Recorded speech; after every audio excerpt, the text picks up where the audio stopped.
எல்லாத்துக்கும் வணக்கம். எல்லாம் எப்படி இருக்கீங்க? எல்லாருமே இன்னைக்கு வியாழக்கிழமை. ஸோ எல்லாமே வரலட்சுமி அழைச்சிருப்பீங்க. இந்த விலாக் வந்து நம்ம அம்மனை எப்படி அலங்காரப்படுத்துகிறோம், எந்த மாதிரிலாம் நம்ம வந்து இன்றைக்கி சாமியை அழைக்கிறோன்னு பார்க்கலாம்.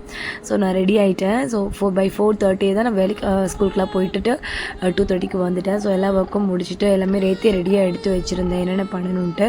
ஸோ வந்தோடனே சும்மா ரெடி ஆகிட்டு ட்ரெஸ் மாதிரி ரெடி பண்ண ஆரம்பிச்சிட்டேன் அம்மாவை.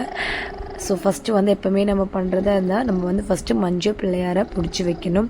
அதுதான் நான் ஃபஸ்ட்டு வேண்டிகிட்டே நம்ம மஞ்சள் பிள்ளையாரை வேண்டிகிட்டே நம்ம குலதெய்வம் எல்லாத்தையும் வேண்டிகிட்டு நம்ம வந்து வழிபடணும்.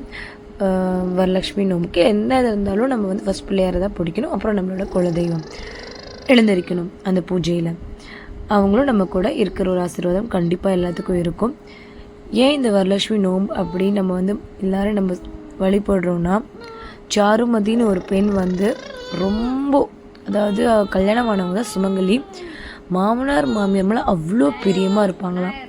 அவ்வளோ என்ன சொல்கிறதுனா அந்த அளவுக்கு இருப்பாங்கன்னு அதாவது மகாலட்சுமிக்கு ரொம்ப பிடிச்சி இறங்கி வந்து இப்படி ஒரு பொண்ணா அப்படின்னு சொல்லி தான் அவங்கனால தான் சுமங்கலி பூஜையை வழங்கினதுன்னு ஒரு இது ஐதீகம் இருக்குது.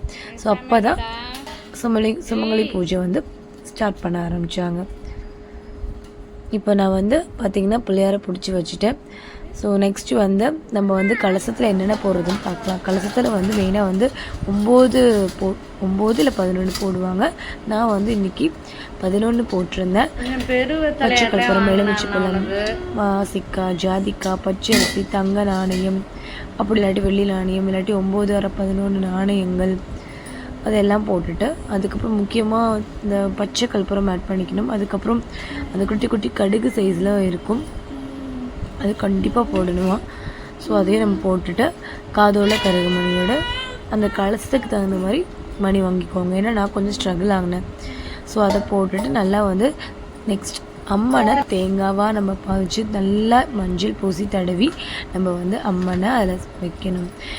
இதெல்லாம் தான் நம்ம வந்து பண்ணுவோம். ஸோ நான் இப்போ வந்து மணப்பலகையில் மாவு, அரிசி மாவை வந்து நல்லா ஊற வச்சு எடுத்திருக்கேன். ஸோ அந்த அளவுக்கு எனக்கு போட வராது. நான் ஏதோ ட்ரை பண்ணி அரிசி மாவில் போட்டிருக்கேன். எப்பவுமே கோலப்படுது எனக்கு தெரியும். ஸோ நம்ம வந்து ஒரு மங்களகரமான அந்த மாதிரி இருந்தால் பச்சரிசி போடுறது ரொம்ப விசேஷம், ரொம்ப மகிழ்ச்சியாக இருக்குமா மனசுக்கு. அந்த தருணம் நடக்கிறது வந்து சுப மகிழ்ச்சியோட அன்றைக்கி இருக்குன்னு சொல்லுவாங்க வீடு ஃபுல்லாக. ஸோ அதனால் நானும் ட்ரை பண்ணுறேன்னு சொல்லிட்டு தாமரையில் வச்சுருப்பாங்களே நம்ம மகாலட்சுமி தாயார். ஸோ நானும் போட்டு அது காய வச்சுட்டு அதுக்குள்ளே தான் அந்த கலச பொருட்கள்லாம் வச்சு அதுக்கப்புறம் அந்த அம்மனோட தேங்காயில் பண்ணி அழகாக வச்சு சுமக்கல்ல பாவிச்சு நல்லா பண்ணியிருந்தேன். ஸோ அந்த வீடியோ எடுக்க முடியலை. இதுதான் அந்த கலசத்தில் வச்சு அம்மனை டெக்கரேட் பண்ணியிருப்பேன். சாரீ தனியாக நான் வாங்கியிருந்தேன் இல்லையா, அதை கட்டி ஜுவல்ஸ் எல்லாம் நான் ஒவ்வொரு வருஷம் ஒன்று வாங்கியிருந்தேன். அதெல்லாம் போட்டு அம்மனுக்கு பார்த்து ரொம்ப ரசித்து அழகு பார்த்து பண்ணேன். ஏன்னா அது பண்ணதுக்கப்புறம் தான் நம்ம அதுதான் அம்மனை அணைச்சிட்டு அவ்வளோ திருஷ்டி இருக்கும். அம்மனை அணைச்சி ஆழத்திலாம் எடுத்துகிட்டு கூட்டிகிட்டு வருவோம். தீபம் நல்லா காமிச்சு எடுத்துகிட்டு வருவோம். இப்போ நான் வந்து பார்த்திங்கன்னா ஓரளவுக்கு ஃபுல்லாகவே எல்லாமே முடிச்சுட்டேன். இப்போ தாமரை பூ லக்ஷ்மிக்கு உந்த மலர் தாமரை பூ கொடுப்பாள். அதனால் கடைசியில் தேஜஸ்வினி வந்துட்டா. ஸோ வீடியோ எடுக்க அம்மா தான் எடுத்தாங்க இவ்வளோ நேரம். அம்மாவுக்கு அந்தளவுக்கு எடுக்க தெரியாது. ஸோ அதனால தான் வீடியோ ஃபுல்லாக கவரேஜ் பண்ண முடியல. ஓகே, ஸோ நம்ம வந்து மெயினாக என்ன விஷயம் கலசம் வைக்கிறதா. ஸோ அதில் போட்டுட்டு ரெடி பண்ணிவிட்டு தம்பியும் அப்பப்போ பண்ணிகிட்டே இருந்தால். ஸோ ஏதோ அவன் சமத்தாக இருக்கவும் நான் பண்ணிட்டேன். ஸோ ஃபினிஷ் பண்ணிவிட்டேன். ஓவராலாக ரொம்ப சந்தோஷம் பார்க்குறப்போ. உண்மையாகவே ரொம்ப அழகாக இருந்தாங்க, மங்களகரமாக இருந்துச்சு. அந்த மஞ்சள் கலரை புடவை, பஞ்சு மாலை மெயினாக நீங்கள் போடணும். இந்த திரியை வந்து நீங்கள் விளக்கு திரியை அதுக்கப்புறம் யூஸ் பண்ணிக்கலாம். நெக்ஸ்ட் இயருக்கு வேறு ஏதாவது புதுசாக வாங்கணும். இப்போ அம்மனை அழகாக வந்து ரெடி பண்ணி நான் வெளியில் ஒரு 6:45 போல் நான் ரெடி பண்ணி எடுத்துகிட்டு போயிட்டு பின்ன முன்னாடியே மாவு குழலாம் போட்டு அரேஞ்ச் பண்ணி நீட்டாக வச்சுருந்தேன். ஓம் வரலட்சுமி தாயை போற்றி, வாராக போற்றி, வரலட்சுமி தாயே போற்றி போற்றி போற்றி, தாயே எழுந்தருள் தாயே அப்படின்னு சொல்லிட்டு நம்ம வீட்லேயே இன்றைக்கும் நீங்கள் இருக்கணும் அப்படின்னு சொல்லி தான் நம்ம அழைச்சிட்டு வீட்டுக்குள்ளே கொண்டுட்டு வருவோம். இங்கேயும் நம்ம வந்து விளக்க பற்ற வச்சு அம்மனுக்கு தீபாரணை காமிச்சு உள்ளே குங்குமம் போட்டெல்லாம் வச்சு அம்பால உள்ளே கூட்டிகிட்டு வருவோம் மகாலட்சுமி தாயாரை. நான் அப்படி பத்திரமாக ரொம்ப குழந்த மாதிரி எடுத்துகிட்டு வந்து அவ்வளோ பயம் எனக்கு அப்படின்னு சொல்லிட்டு ஃபோட்டோலாம் எடுத்துகிட்டு கும்பிட்டுருக்கப்போ தேய்ச்சி எதோ பண்ணிட்டா போல். ஸோ அப்படின்னு பார்த்தா அவன் அழ ஆரம்பிச்சிட்டான். என்னடாப்பா அப்படின்னு சொல்லி நம்மளுக்கு தான் இருக்கிறதே குங்குமம் தின்னூர். ஸோ அதை வச்சு தம்பியை சமாதானப்படுத்தி அவருடைய வெளியில் நல்லா சாமி கும்பிட்டாச்சு.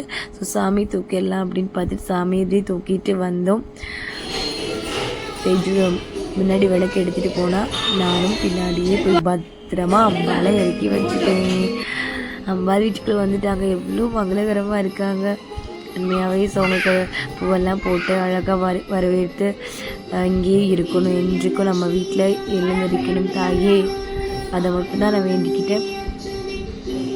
அவங்க இருந்தாவே எல்லாமே நன்மையாக தான் இருக்கும். நம்ம கூட இருந்தா அப்படின்னு சொல்லிட்டு வேறு எதுவுமே நான் வேண்டிய சாமி இருந்தாலும் நல்லா இருக்கணும். குலதெய்வம் இதில் வேண்டிக்கிட்டு எல்லாத்தையும் சாமி கொண்டுட்டு தீபாவளிலாம் காமிச்சிட்டு ஊதுபத்தி சாம்பிராணி மற்றது எல்லாமே காமிச்சிட்டு தேங்காய் பாலெல்லாம் உடைக்கிறது வந்து நாளைக்கு சாமி கும்பிட்டு போய் இப்போ வந்து அம்மனை மட்டும் நம்ம வர வச்சுட்டு அமர்ந்துருச்சுட்டு பிரசாதம் என்ன பண்ணுன்னு பார்த்தீங்கன்னா பாசி பருப்பு பாயாசம் பண்ணியிருந்தேன். சிம்பிளாக மண் ஒரு பாத்திரம் வச்சுருப்பேன், மண் உள்ள மாதிரி. அதில் ஏன்னா எவர்சிலர் யூஸ் பண்ணக்கூடாது, மண் பானை இல்லாட்டி வெள்ளி காப்பர் அந்த மாதிரி யூஸ் பண்ணலாம். ஸோ நானும் அழகாக வச்சு எனக்கு ஒரு ப்ளவுஸ் பிட் வச்சு அதில் எல்லாம் சீப்பு எல்லாம் வாங்கி அழகாக வச்சுட்டேன். ஸோ இந்த வீடியோ உங்களுக்கு பிடிச்சிருக்குன்னு நினைக்கிறேன். எல்லாத்துக்கும் வர மகாலட்சுமி தாயை போற்றி அருள் கிடைக்கட்டும். நன்றி, வணக்கம்.